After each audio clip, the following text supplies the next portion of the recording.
Hello everyone, welcome to the channel मेरा math. एक बार फिर से आपके साथ डॉट क्लास में आया हूँ। डॉट क्लास एक ऐसा क्लास जहाँ पे आपके दिए हुए सवाल का सॉल्यूशन मिलता है। आपको जिस भी तरीके से सॉल्यूशन चाहिए, आपको ट्रिकी सॉल्यूशन चाहिए, कॉन्सेप्चुअल चाहिए, स्टेप्स चाहिए।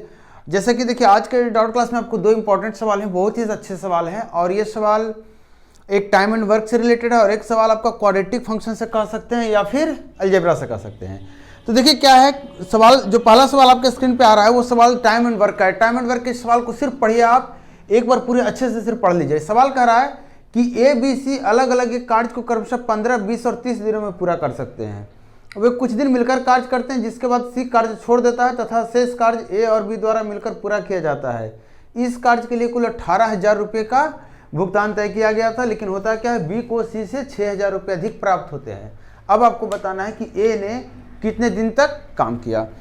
देखिए इसका सॉल्यूशन जो पेपर में मैंने दिया था मैं उसी तरीके से पहले बताऊंगा, लेकिन विदाउट एक्स और वाई भी इसका सॉल्यूशन मैं बताऊंगा, सिंपल सॉल्यूशन बताऊंगा एकदम।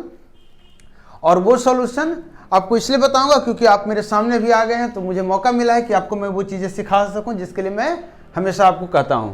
तो चलिए पहले अब नॉर्मल तरीके से समझ लीजिए। सवाल कह रहा है कि ए जो है किसी काम को 15 दिन में कर सकता है, बी है उसी काम को 20 दिन में कर सकता है, और सी के बारे में बोल रहा है ये उसी काम को 30 दिन में कर सकता है।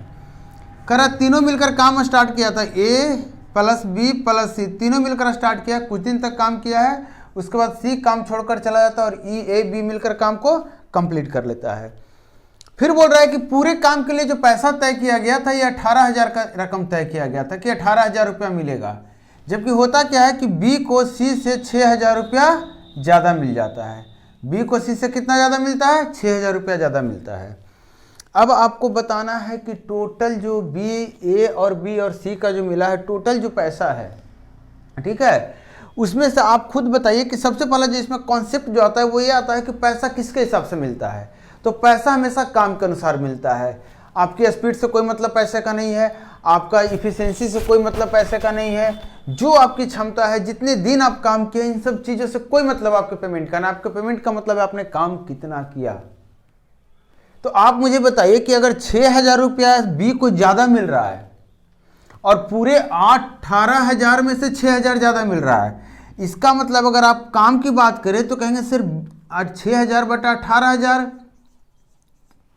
1/3 आ रहा है। इसका मतलब बी जो है सी से 1/3 काम ज़्यादा किया होगा। कह सकते हैं कि नहीं कह सकते हैं? समझ में आई बात? ये पूरे काम का 6,000 किसी को मिला है, इसका मतलब अगर 18,000 पूरे पैसा था उसमें से 6,000 किसी को मिल गया, ज़्यादा कम की बात हम बाद में करेंगे।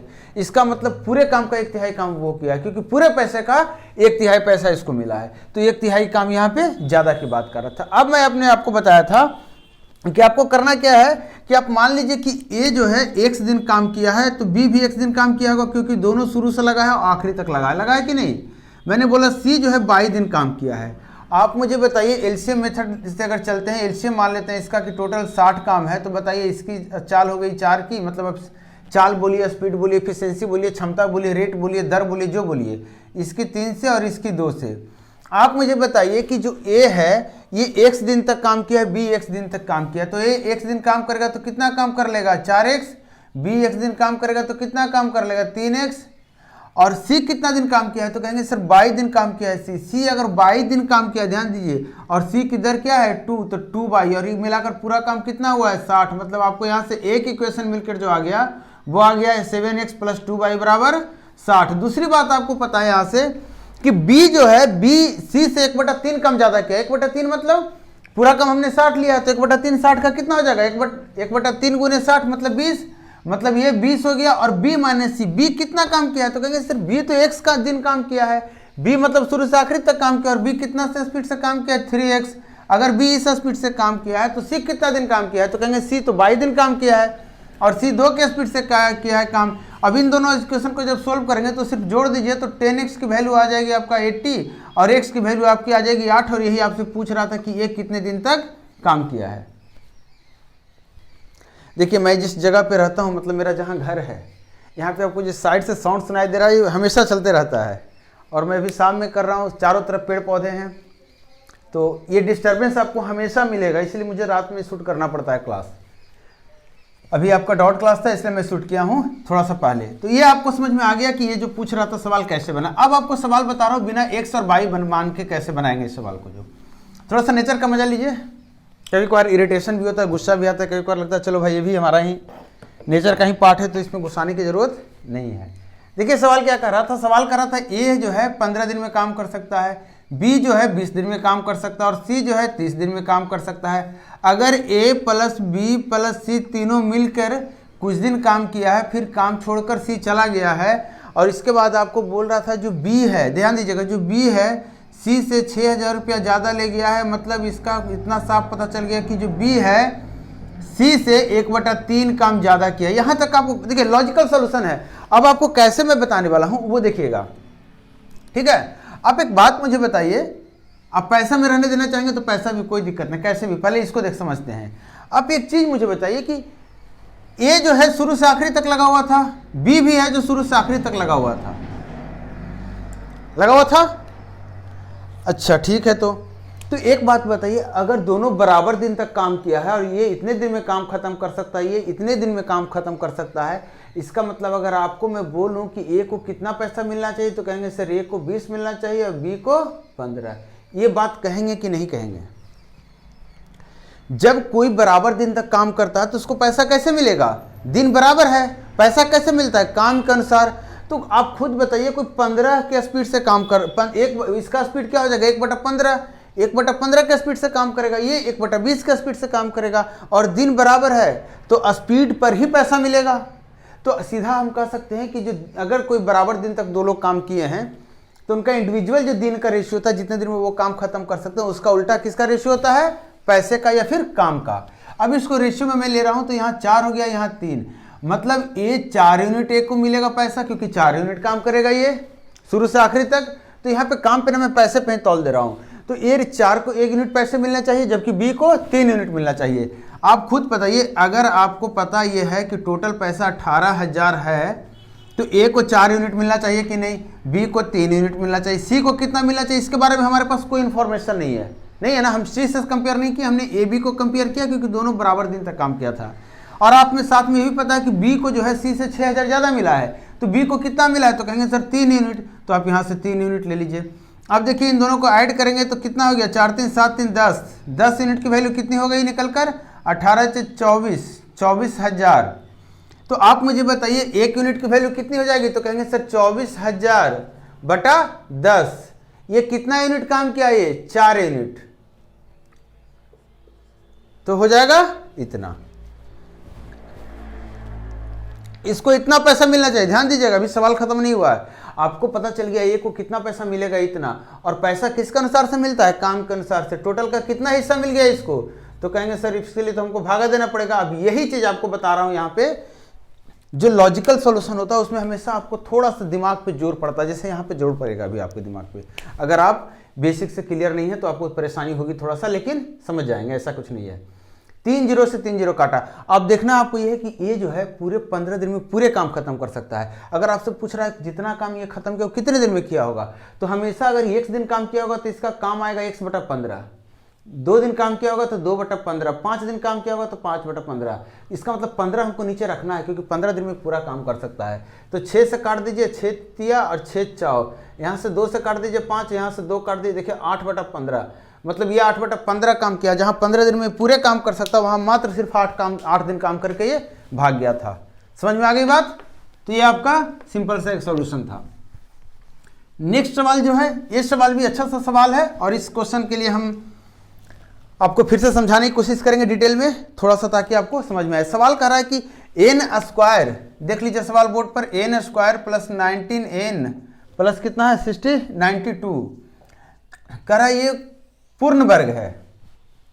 देखिएगा, कह रहा है n के उन सभी पूर्णांक मानों का योगफल क्या होगा जिसके लिए ये पूर्ण वर्ग है। अगर ये पूर्ण वर्ग है, परफेक्ट स्क्वायर है, तो इसको आप कहेंगे नहीं कि इसको फिर k का स्क्वायर के रूप में लिखा जा सकता है? बिल्कुल लिखा जा सकता है अगर ये परफेक्ट स्क्वायर है तो। अरे क्या होगा, 3 का स्क्वायर होगा या 4 का स्क्वायर होगा या 5 का स्क्वायर होगा, तो हमने वही लिखा कि 3 का स्क्वायर, 4 का स्क्वायर, 5 का स्क्वायर, जिसका भी स्क्वायर है। ठीक है, तो इसके को आप लिख सकते हैं इसका k²। अब बोल रहा है n एक पूर्णांक है, तो आपको बताना n के उन सारे मानों का जोड़। मान लेते हैं n का मान n1 है, n2 है, n3 है, इस तरह से जो भी मान है सबका आपको जोड़, यही आपसे सवाल पूछ रहा है कि इसका जोड़ क्या होगा। तो हमें पता करना होगा n के कौन कौन से मान हैं। तो आप बताइए, सबसे पहले इस तरह के सवाल में आपको इसको परफेक्ट स्क्वायर लिखने की कोशिश कीजिए। देखिए परफेक्ट स्क्वायर लिखने के लिए क्या करना होगा, जैसे कि आपको पता है नंबर सिस्टम का क्लास तो आपको मिल चुका है, तो नंबर सिस्टम आप देखिए, हमें फीडबैक जरूर दीजिएगा, क्योंकि थोड़ी देर पहले ही नंबर सिस्टम का क्लास आपके सामने आया है, 5 बजे नंबर सिस्टम का क्लास आया है और जस्ट बाद आपका एडॉट क्लास जा रहा है। मैं ये बोलने की कोशिश कर रहा हूँ कि जो क्वाड्रेटिक है, जो भी छोटी छोटी चीज़ है, लीनियर इक्वेशन है, इनइक्वालिटीज है, सारा कुछ लेकर आ रहा हूँ नंबर सिस्टम के बाद, बैक टू बैक सारा कुछ लेकर आऊँगा। ठीक है, तो आप यहाँ पे समझने की कोशिश कीजिए जितना समझा रहा हूँ, फिर आपको नंबर सिस्टम के बाद तो आपको सारा कुछ समझाना ही है मुझे। देखिए क्या होता है, आप अगर थोड़ा सा डिटेल दे रहा हूँ, देखिए जब भी किसी को परफेक्ट स्क्वायर लिखते हैं तो आप इस तरीके की चीज़ों को बदलना चाहते हैं और इस तरीके की चीज़ के रूप में लिखना चाह रहे हैं, यहाँ से यहाँ आना चाह रहे हैं। आपके पास ये दिया हुआ रहता है, एक्स के बारे में कुछ पक्का नहीं रहता है, मतलब जिसमें आपको ये ए छुपा हुआ रहता है, इस ए को हटाते हैं और जो मिलता है इसको 2 से भागा देते हैं, तब कहते हैं बी आ गया कहते हैं ना, और यहाँ बी आता है, कहते हैं कि नहीं। तो एन तो है, इसमें एन छुपा है, मतलब 19 को 2 से भागा देंगे तो कहेंगे बी आ गया। अब इसको लिख देंगे ए प्लस बी का होल स्क्वायर। लेकिन एक गलती है, आपने ए लिख दिया, ये आपका वैसे ही का वैसे ही रह जाएगा, ये आपका, क्योंकि इसी को मैं आपने बदला है, गलती से आपने 19/2 अपने मन से ऐड कर दिया था स्क्वायर के रूप में, तो इसको आप घटा दीजिए और बाकी सब कुछ जैसे का तैसे कर दीजिए। अब देखिए n + 19/2 का स्क्वायर को अगर आप लिखना चाहेंगे, सबको उधर ले जाएंगे तो यहाँ k स्क्वायर आ जाएगा, प्लस 19/4 कितना हो जाता है 19/2 का स्क्वायर 361/4, और यहाँ माइनस 92/4 और गुना 4, तो कितना हो गया, तो 4 दूना 8 9 36 368 हो जाएगा, और 361 में से 368 जाएगा तो माइनस आता है, -7/4 k स्क्वायर -7/4। अब मुझे बताइए n + 19/2 का जो स्क्वायर आ रहा है, जो स्क्वायर आ रहा है वो एक ऐसा नंबर आ रहा है जो क्या है, k स्क्वायर -7/4 है। आप खुद बताइए, ये किसी का स्क्वायर है तो ये भी तो किसी का स्क्वायर होगा, ये किसी का स्क्वायर है ना, कोई परफेक्ट स्क्वायर है अगर किसी का भी है तो वो मतलब किसी का है, तो किसका है। जैसे अगर आपको बोल दिया गया 2 स्क्वायर बराबर x स्क्वायर, तो आप कहेंगे ना सर ये 2 का स्क्वायर है तो ये भी तो 2 ही का स्क्वायर होगा, मतलब x ही 2 है, 2 ही x है, सब एक ही बात है। तो ये किसका स्क्वायर है, तो इसके लिए आपको k का अपने मन से कोई एक वैल्यू डाल के देखना होगा। आप k का वैल्यू 1 डालेंगे तो 1 - 7/4 नेगेटिव हो जाएगा, k का वैल्यू 2 डालेंगे तो आप देखिए कि अब नेगेटिव को क्यों मैंने इग्नोर किया, क्योंकि किसी का स्क्वायर नेगेटिव नहीं हो सकता, ये स्क्वायर इसका होल स्क्वायर ये पॉजिटिव होगा। k का वैल्यू 2 डालेंगे तो 2 दूना 4, 4 - 7/4, 416 - 7 9/4, और 9/4 जो आ रहा है ये किसका स्क्वायर है, 3/2 का स्क्वायर है। इसके बाद थोड़ा सा आगे बढ़ेंगे आपको तो आपको बहुत दिक्कत होगी, क्योंकि अंतर बहुत कम का है। किसी का स्क्वायर में कुछ घटाइए, सोचिएगा प्रैक्टिकली थोड़ा सा लॉजिकली, किसी के स्क्वायर में कुछ घटाएंगे, मैं k की बात कर रहा हूँ, किसी के स्क्वायर में कुछ घटाएंगे थोड़ा सा, उसके बावजूद वो परफेक्ट स्क्वायर बचेगा, ऐसा संभव है, बहुत मुश्किल है। कैसे मुश्किल है, आप खुद देखिए, 2 का स्क्वायर 4, इसमें कुछ घटाएंगे तो 1 आएगा, तब 1 का स्क्वायर कहेंगे। अगर 9 ले लेते हैं, मतलब 3 का स्क्वायर 9, 9 में कुछ घटाएंगे तो 5 घटाएंगे तो 4 आएगा। लेकिन अगर 10 का स्क्वायर लेते हैं तो 100 आता है, 100 के बाद जो दूसरा स्क्वायर इसके पहले है वो 81 है। कितना घटाना पड़ रहा है, बहुत ज़्यादा, 19 घटाना पड़ रहा है। तो जितना दूर जाएंगे उतना ज़्यादा घटाना पड़ेगा, हमें घटाने के लिए सिर्फ 1.75 है, 2 से छोटा है, तो हम छोटे नंबर पर हमें निपटना पड़ेगा। और ये छोटा नंबर हमें मिल गया, कौन सा नंबर, ये मतलब k का मान 2 होगा, जहाँ पे आपको इसको 3/2 के स्क्वायर में लिखेंगे, मतलब n + 19/2 की जो वैल्यू आएगा स्क्वायर की, ये 3/2 का स्क्वायर आएगा। सॉरी, बोलने में थोड़ा सा गला सूखता है कभी कभी। देखिए यहाँ n + 19/2 किसी का स्क्वायर की जो वैल्यू है प्लस माइनस दोनों आती है जब रूट लेते हैं। तो हमेशा ध्यान रहे, x स्क्वायर की वैल्यू अगर आपके सामने a है तो x की वैल्यू ±√a होगा। ध्यान रहे, x स्क्वायर की वैल्यू अगर आपके सामने a है तो x की जो वैल्यू होगी ±√a होगी, प्लस माइनस लगाएंगे, क्योंकि प्लस का बेस स्क्वायर आ जाएगा x स्क्वायर और माइनस का बेस स्क्वायर आ जाएगा x स्क्वायर। ठीक है, अब इसको सोल्व कीजिए तो आप एक साथ प्लस वाले को लेकर सोल्व कर लीजिए 3/2, और एक बार माइनस वाले को लेकर सोल्व कर दीजिए। उम्मीद है कि आपको बोर्ड दिख रहा होगा। तो आप देखिए n की जो वैल्यू आ गई कितना, उधर -16/2 -8, और यहाँ जो n की वैल्यू आ गई -22/2 -11, और यही जो 2 नंबर निकला इन्हीं 2 का सम पूछ रहा था, और इन दोनों का सम कितना आ गया -19। आपका पूछ रहा था n इंटेजर होना चाहिए, अगर यहाँ से n हमारा इंटेजर नहीं निकलता तो हम उसको हटाते। ध्यान देने की बात, समझने की बात है।